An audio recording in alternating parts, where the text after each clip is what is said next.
All right, time for some top loaded, man. Let's dig into this. This has been a video I've been wanting to do for a while. Excuse me.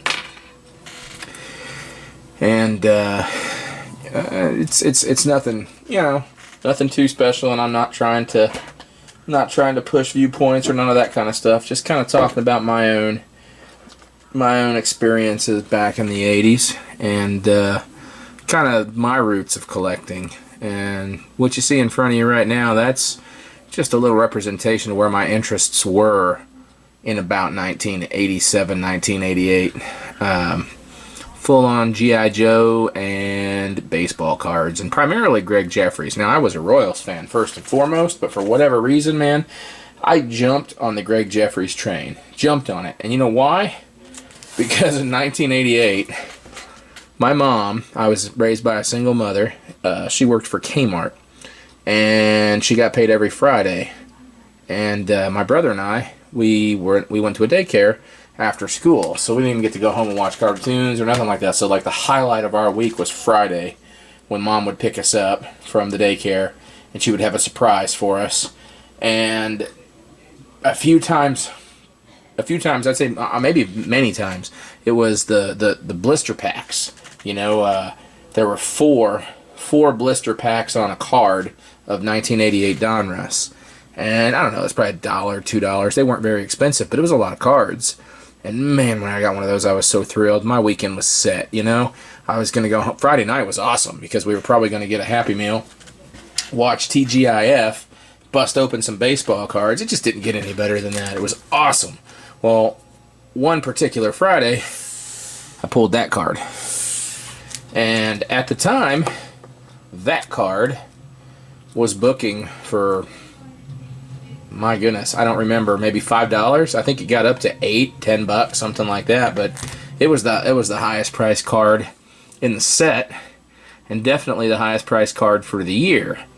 And I paid attention to that sort of thing when I didn't have the cards. Obviously, you knew who Gregg Jefferies was, but it was a game changer when you had one, especially when you were 10 years old and you had a card that adults were chasing like it was, Microsoft stock. It was just gotta have it, and I had one. So I felt I felt like big stuff, and so I decided right then and there that he was going to be my favorite player. Well, as 10-year-olds go, you stand by your convictions. Well, to take it a step further, the Mets won the World Series in 1986, so they were fairly hot commodity, in the baseball world. And, by extension, the Royals had won it in 85. But that was, it was a different time.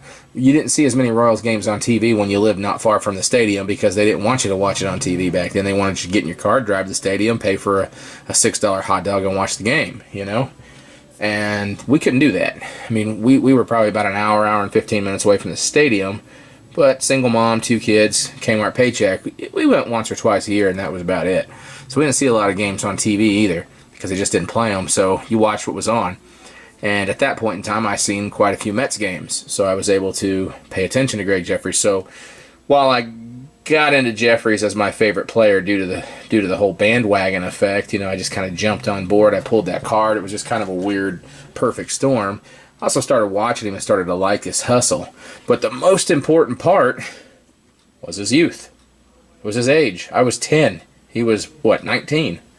So that was huge. When you got a player in the bigs with a super youthful face. Let's see if I can settle that. There we go. As a kid, you can relate to that, especially in the 80s. It's not so much a big deal now, but you guys that are my age who grew up in the 80s, you remember, man, I don't care if they were 24 years old. They looked like 40-year-olds on those cards, and it wasn't just because we were young. It was because back in the 80s, people looked old. I mean, 24-year-olds would grow the mustaches, and they would grow the goatee and the beard and the long hair, and, it just made them look older. They did not look like they were in high school just a couple of years ago. So it was really hard as a kid to relate to that. So when you see Gregg Jefferies out there and you think, man, he's only 9 years older than me. I'm coming into my teen years and he's just coming out of his teen years. We're in the same decade, you know. You start thinking crap like that and you stick to it. And, you know, one thing led to another and I started to amass a pretty big collection. So, you know, it's been fun. Probably the greatest thing that ever happened to me was the crash of the Jefferies craze, because as you can imagine, the only Jefferies cards I had were the ones that I pulled out of packs myself or the ones that my friends were stupid enough to trade me, which wasn't very many. So, you know, over the next couple of years into the early 90s, as his card prices plummeted, I was reaping the benefits, because as a true collector, you collect what you want, you don't worry about the price. And, you know, at the time, my ally in this was Ken Griffey Jr., because he came along the next year and he was everything basically that they expected Gregg Jefferies to be, and his cards really did do what everybody thought that they would. So, you know, all I can say is thank you, Ken. Now we're just having fun with this because obviously when we start talking about baseball card bust prospecting busts, Ken Griffey Jr. is, you know, ground zero for prospecting success, and Gregg Jefferies is ground zero for prospecting busts. And it's so funny that they pretty well had the same rookie season. Now, I realize that those cards are 1988, but this guy made a run at Rookie of the Year and placed in the top, I don't remember, 5 maybe, of Rookie of the Year voting in both 1988 and 1989. But as you can see, this issue here is from 89, from April of 89. Here we are with 1988 Donruss. Showcased is good old Dale Murphy, one of the most underrated players of the era. Guy should be a Hall of Famer, no doubt. He really should be. Is he a first ballot, you know, Ken Griffey Jr. style, kick ass all the way into the Hall of Fame guy? No. But there was a period of time in the 80s where he was the most dominant player, if not at least one of the most dominant players. If Harold Baines can get in, there is no reason why Dale Murphy shouldn't already be in there. But moving on, we're going to look this card up. This is the 88 Donruss rookie Gregg Jefferies. This is card number 657. So, I'm going to mosey right over here. And there we go. Card number 657. It says it's a short print. I don't think there's anything short printed about it, but whatever. But that card was $8, and it had gone up. Ron Gant right there was $1.25. So, I mean, you guys remember Gant. Gant was a heck of a player. He was a masher. So, Jefferies, it was pure prospecting. You think about Fernando Tatis right now. You think about, you know, I guess you could say Vladimir Guerrero, but I'd even take it up a notch to this year and say Bo Bichette, say... That's hard to tell because, I mean, Jordan Alvarez is a big rookie this year, but he's already Rookie of the Year. You know, you got to think about those guys who haven't quite done anything yet. I think Tatis is probably the best example. He's had a cup of coffee, he's played some games, but he got hurt. But his stuff is just staggeringly expensive because of what everybody expects out of the guy. And that's what they thought of Jefferies back in the day. You know, they thought, oh man, Jefferies is going to be huge. He's going to be hot. His stuff is just going to go through the roof. And for a little while it did by 80s standards. But wasn't to be. The most interesting thing in this issue from April of 1989 is this set. This is one of my favorite sets of all time. Right there with the 89 Donruss, Eric Davis, man, Eric the Red. That set was just amazing. You know, you come off of a dull years. I loved the 87 Donruss set back in the day. I loved the 88 Donruss set back in the day. But 89 was a game changer. All those colors, and it was just super pleasing to the eye. The rated rookies really popped. They were colorful cards. I mean, they were just awesome. Everybody loved them. But what's so interesting about this, because, you know, everybody knows Jefferies was the man at one point in time. But Gregg Jefferies was actually dominating Ken Griffey Jr. for a short period of time in the card sales. And you look down here, you can see that right there.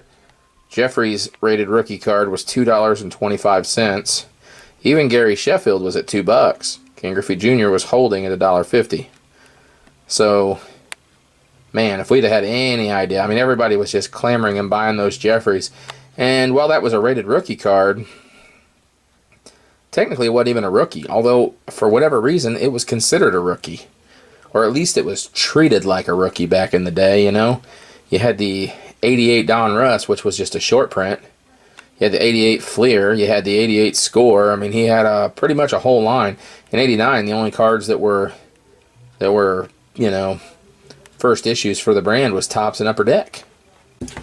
So what made Jeffries so collectible, so sought after, so hyped? What catapulted him to the top of the list? Yeah, I think it was a few things. One is he had a very renowned style of practice, you know, working on his swings. His father was helping him with it. He would get in a swimming pool, and he would swing a bat against the water to try to strengthen his arms and strengthen his hips and strengthen basically his trunk, you know, and build that torque.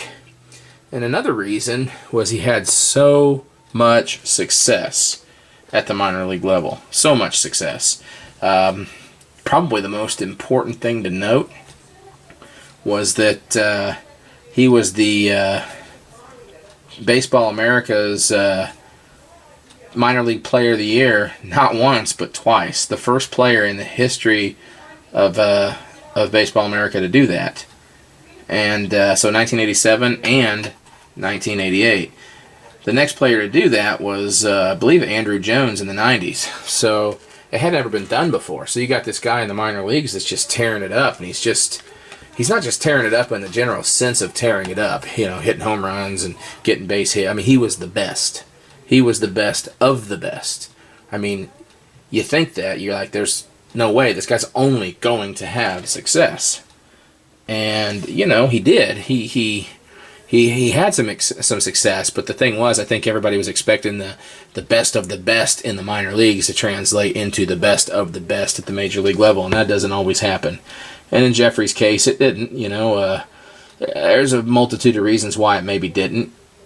You know, a young kid with an entire franchise on his shoulders in the New York spotlight. I mean, everybody's heard that story before. That's got. I mean, think when you were 19. When I was 19 years old, man, you couldn't put the weight of the supermarket that I worked at on my shoulders. You know, I mean, no way. But you're still talking about a guy who amassed pretty decent stats over a 14-year career. You know, I mean, he wasn't a huge home run hitter. He only had 126 home runs for his career, but he was a pretty solid hitter. You know, 14 seasons. What his total hits was 1,593. Yeah, he had 1,593 hits. So in a 14-year career. So I mean, if he'd have managed to play for 20 plus years, 20, 21, 22 years, something like that, no, he probably wouldn't have hit 3,000 hits, but he probably would have come in around 2,500, which is pretty respectable. Not to mention his batting average was 289. That's probably the most important thing to note. I mean, I don't remember the stat, but I once read a stat where, you know, there was a handful of Hall of Famers, guys like, I don't know, Lou Gehrig and, you know, Ted Williams, you know, some pretty notable hitters that are among.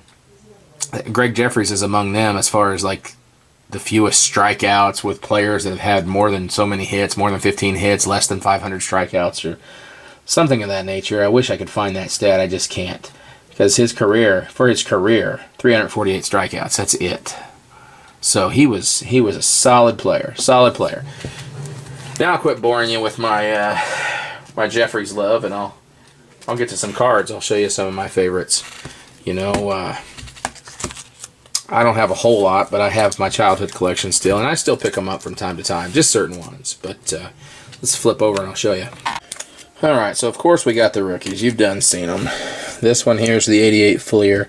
This one eluded me for a long time just because, you know, back in the day, I don't know about you guys and where you lived, but where I lived in Middle America, I don't think I opened a pack of these until the 90s. I never saw them. But when I finally got this one, I was pretty tickled because this was For me, this was the rookie chase because I only ever saw it in cases at shows, and then after he fell off the, put in cases at shows bandwagon, everybody wasn't chasing him anymore. You could only find him in dollar bins, and you had to dig and dig and dig and dig, and just never found it. There, of course, is the Score. Loved that set when it first came out. I still think, honestly, everybody talks about how Upper Deck was the first premium set. I disagree. I think this was. I mean, the color is gorgeous. It had all kinds of variety when you would open a pack. It just jumped out at you. And then you flip it over, and look at that. I mean, think about other cards from the era. They were so boring. You go to this card right here from the era. This is Donruss. This is one of the top sets, and look how boring that is. This is boring. This one, man, there's a picture of him on the back. There's multiple colors. There's a write-up. I mean, this is a premium card by my estimation, but, I'm alone in that, I guess. Here's a classic rookie. That was a fun set. Boy, that one just didn't matter for the longest time. And then over the last 10 years or so, suddenly everybody's chasing some of these cards, the Bo Jacksons and Jose Canseco's and whatevers. But I don't really have much of a rhyme or reason to how these are organized. Thought I had these things in some sort of order, but I don't. So we'll just look at them. There's one of the big cards there. Those are kind of cool. You guys probably remember those. This is an iconic set. This is worth noting, because notice the team that he plays for there. He is a Kansas City Royal. 1992. My favorite team was the Royals. My favorite player was Gregg Jefferies. And I loved Brett Saberhagen, but when I found out they were sending Brett Saberhagen to New York and Gregg Jefferies was coming in return, oh my gosh. I can still feel the excitement. And it was only a year later that I found out that my favorite team was the 49ers for football, and I liked the Chiefs, but I didn't know much about them. And then I found out Joe Montana was coming to Kansas City, and I became a Chiefs fan. It is a pretty crazy couple of years. It was fun. Here's a sweet card. That's one of those Pinnacle Museum collection. This is after he got sent across the state to St. Louis. So he played Missouri for a few years between the Royals and the Cardinals.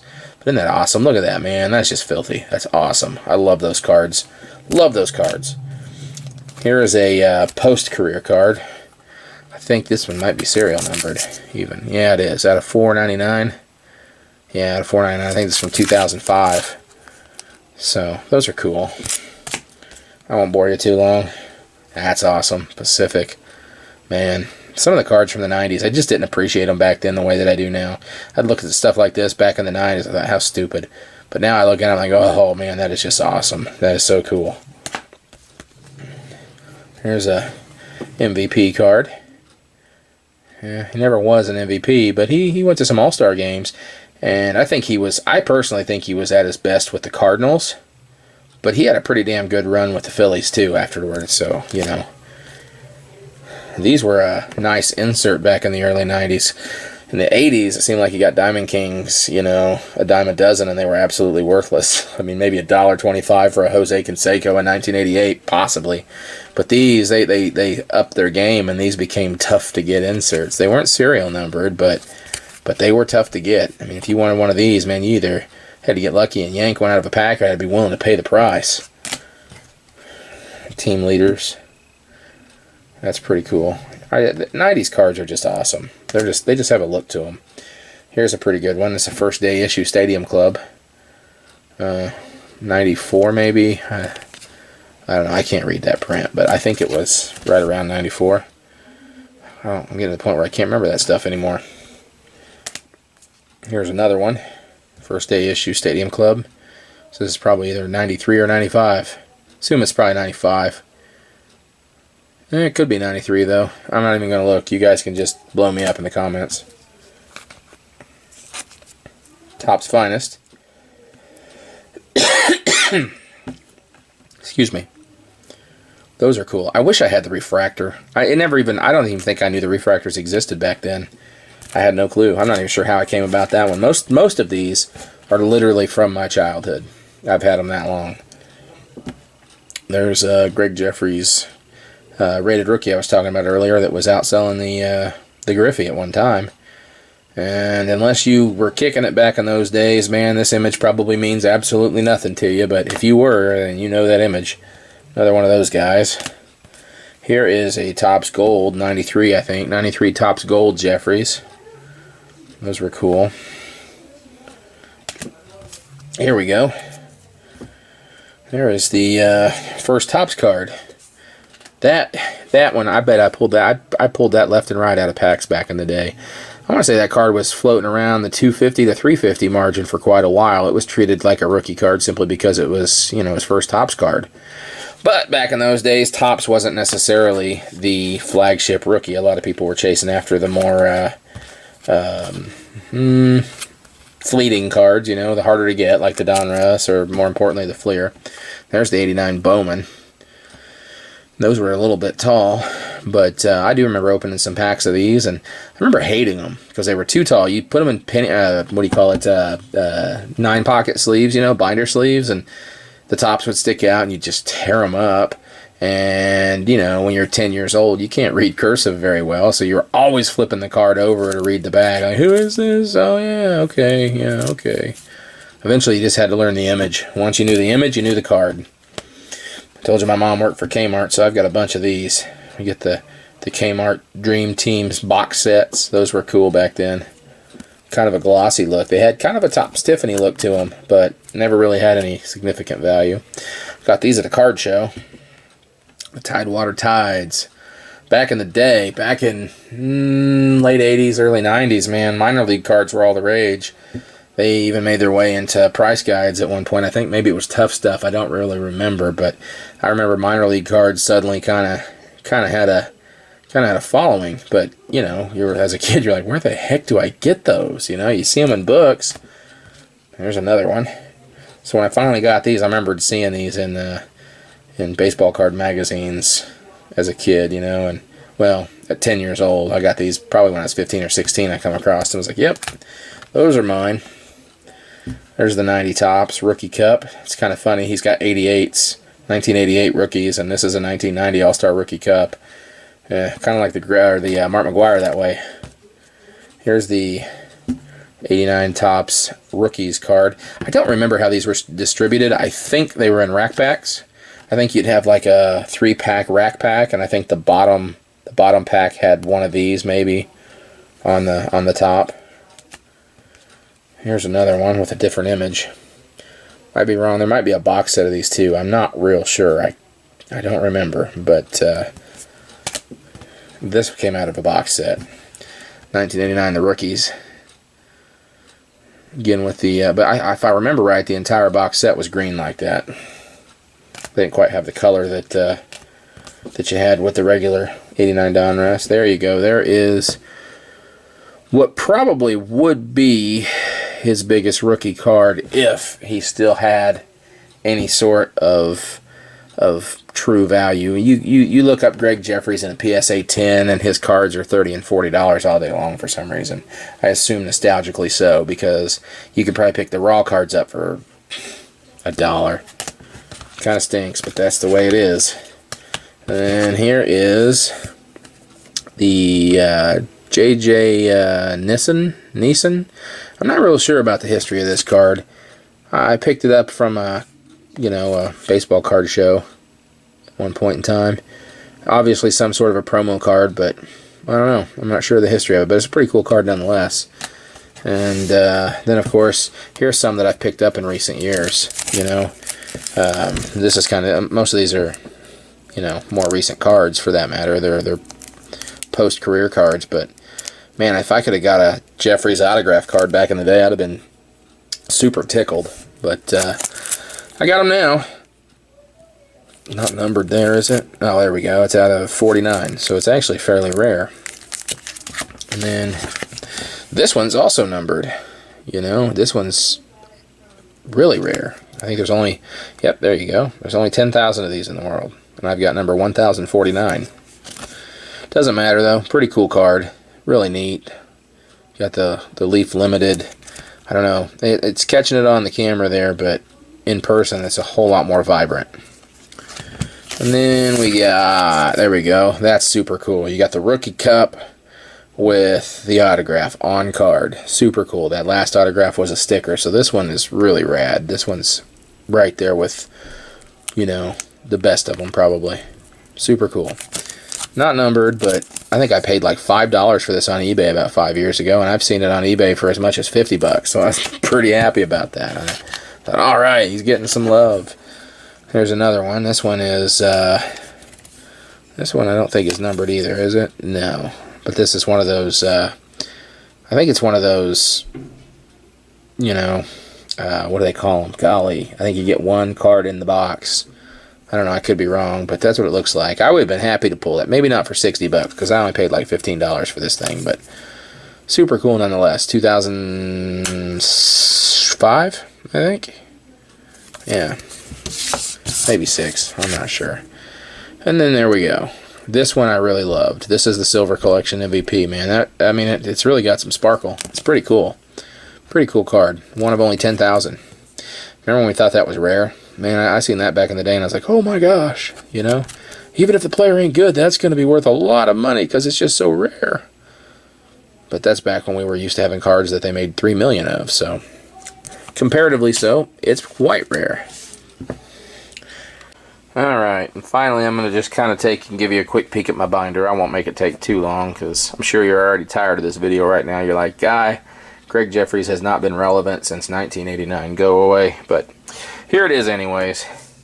So there's a cool little sticker set. You got Jefferies there. I think is that Hojo? Yeah, it is. Howard Johnson. You got Gooden down here. I think that's McReynolds there and Coney right there. Yep. And then we'll skip the stamps. There's an autograph. This is in here because he is why we got Jefferies in the first place. So I got a fun little autograph picture of Brett Saberhagen there. I got a lot of my Royals in here too, so it's not a book that makes a whole lot of sense. It's just kind of where they are right now. But yeah, these are fun. These are not official cards, but it's fun little pictures of him when he's young, doing some batting practice, some Little League, and then of course some Little League, and then I don't know, they felt like they needed him in a sailor uniform. I don't know. You got the 89 kicking right there. Another box set pull here. Is that Score? What is that? I don't remember. Yeah, it's Score. So kind of like those Topps rack packs. I think these came one to a rack pack, and it was on the bottom. Bunch of those. Told you I kept pulling those. This is the first one I ever got. I traded for that one. Look at the edges. Isn't that horrible? Yep. That was before I really learned how to take care of my cards, I guess. Got some 90 Score. These are super cool. Maybe you guys remember those. Those baseball card magazines. You know, they would come with like 3 or 4 promo cards in them on a sheet, and you'd have to cut them out by hand. So that's really cool. And I don't think they do stuff like that anymore. Some more unofficial cards. Some classic. You guys remember those days? When you could complete a sheet? That was awesome. Super, super awesome. And what a good image to do that with. You got some Fleer, some Bowman, some Score. I don't even remember what these are. TriStar or something. I'm not sure. There's some cereal cards from Post Cereal. That was always fun. Bought shit I didn't like Raisin Bran, because it had cards in it. My mom would get so mad. Yeah, it's fun. We're getting into some early 90s stuff here. Some fun Score, some upper crust stuff back in the day, man. Fleer Ultra, Leaf. Those were some go-to starting lineup. Somewhere I got a starting lineup of Jefferies around here. I gotta find it, probably in a box. Getting into some Royals here. That's pretty cool. Those are some of my favorite cards, because I actually got to go see him play at the stadium. That was a lot of fun. And there we go. One of my favorite cards of all time. I need to get like a graded copy just because I think it's super cool. 3 very significant guys from the late 80s right there, all in Royals uniforms. You know, of course, right in the middle you got the Hall of Fame hit king of Kansas City, George Brett. But on the right you got Gregg Jefferies, and on the left you got Wally Joyner. So, pretty cool era for me. Some of the big names ended up in Kansas City, despite the fact that that's during the late 90s, early 2000s, where guys like Chuck Knobloch went to die. So, yeah, not a whole lot to see here, but man, it's one of my favorite things. I look through this and all I see is memories. Maybe you guys have a guy like that too, something you collected back in the day that's absolutely worthless in today's world, but when you flip through it, you just, man, countless hours of collecting and bindering and top loading and sorting just comes back from when I was a kid sitting at my desk in my bedroom on Farron Street way back when, you know? It's just super cool. Alright, man, well, that's all I got. Tell me what you think. You know, this is kind of an out there video. Maybe you guys ought to make one. Sometimes it's fun to see just what your guilty pleasures are, and this is one of mine. Alright, peace out, guys. Have fun.